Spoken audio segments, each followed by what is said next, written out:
Latifa Abu Chakra, Ealing.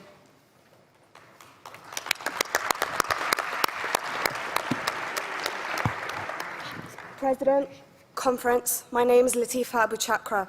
I'm a first-time delegate and a first-time speaker. Thank you. I'm representing the Ealing Division in London, and I begin my address in the name of the Most High. Assalamu alaikum. Alaikum salam. When certain politicians and the media use the term muscular liberalism, that's just another word for racism and Islamophobia.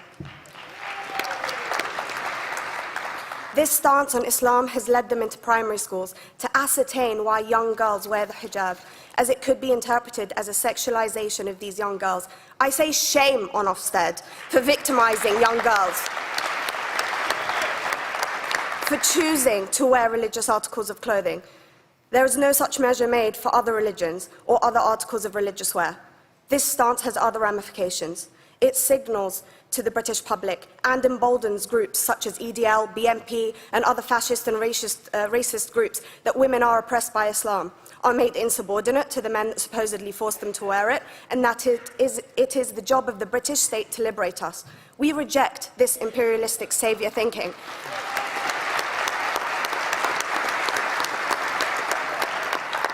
And I am here to state for all people who choose to practice their beliefs openly that we are not oppressed by our faith. Islam is not one homogeneous block. There are Muslim women who do not wear the hijab, and that is their interpretation of their faith. The Quran beautifully states, "La ikraha fid din," which translates to, "There is no compulsion in religion." My faith has given me the right to choose 1,400 years before the Universal Declaration of Human Rights told me I could. A fun fact for you, conference. My dad didn't want me to wear the hijab. I chose to. Those of faith, thank you. Those of faith should have the right to choose to wear their articles of faith. Sikhs wearing the turban, Jews wearing the kippah, or Christians wearing the crucifix. Practicing my right to freedom of expression through the hijab empowers me and other women like me to know that we are able to make decisions for ourselves. Through the hijab, women like me feel empowered to overcome the social expectations of sexualization that is relevant and has currently resulted in many cases of anxiety and worse. I can speak for myself and others like me. At school, I was able to focus more on the thoughts that were running through my mind than how good I looked to the world. The NUT has supported a woman's right to choose when it comes to pregnancy. I want conference to support my right to wear the hijab.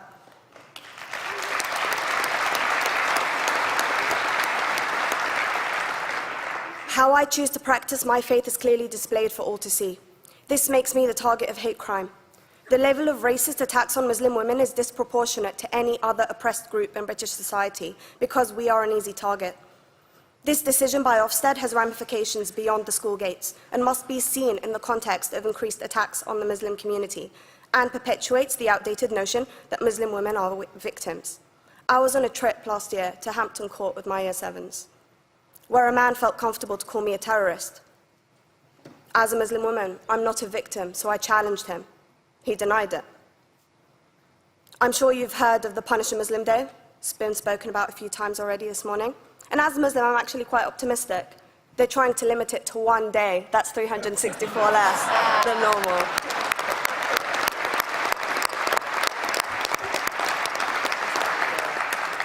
But let's be clear, conference. Islamophobia and other forms of racism affects non-Muslims too. If we don't challenge this stance as a collective, we may turn into a society like France, where women are forced by the law to choose between their faith and their education, their faith and their right to work in the public sector, their faith and their right to enjoy a day out by the seaside with their families. I want to end by stating that I came to this country as an 8-year-old refugee. We are Palestinians, forced out of our land in 1948. We lived in third world conditions, similar to those in Calais for 60 years. Here, I received the support I needed to study law at university and become a secondary school citizenship and PSHE teacher, and a school rep. An injury to one is an injury to all, and I want to thank the Union for its stance on all oppressed groups, in particular mine, Palestine. Thank you, conference. Thank you, Latifa.